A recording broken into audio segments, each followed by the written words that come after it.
For me. If not for this obsessive producer, Gone with the Wind might never have been made. I'm Shaw TV's Jeremy Valens, and later I'll tell you about PTE's Moonlight and Magnolias, a comic look at the making of a classic.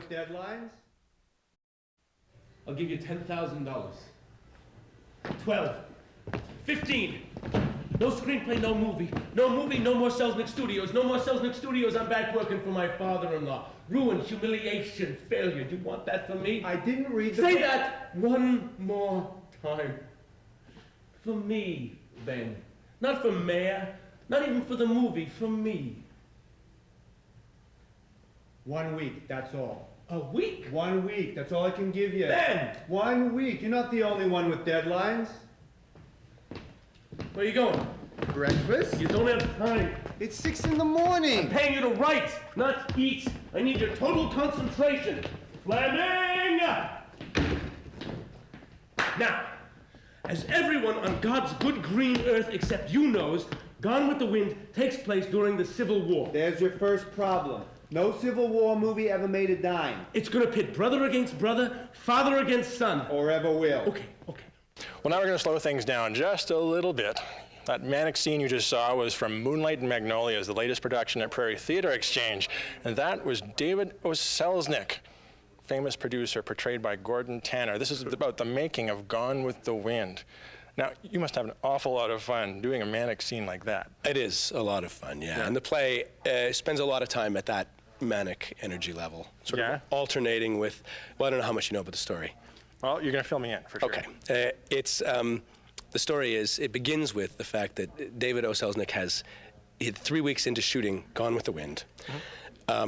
Nobody knows, of course, at the time that Gone with the Wind is going to be the great success that it is, right? So it's a big, huge risk for him.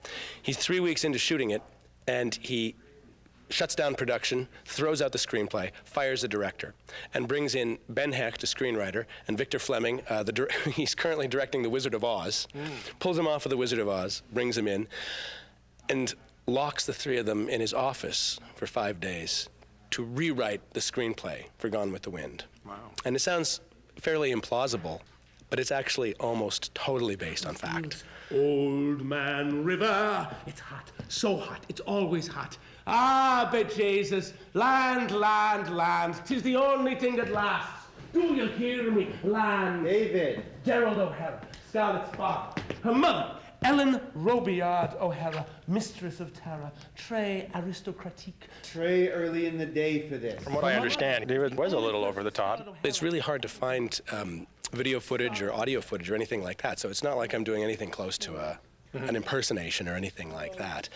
But he was certainly an A-type personality, if you will. He sort of was sending email before email had been invented. He would memo everybody about everything all the time. Ashley Wilkes. Gone with the Wind was his baby. He lived with that movie for 3 years before it actually even got started. So it consumed him. You get the main characters? When the movie opens, Scarlett's convinced that Ashley's about to declare his love for her.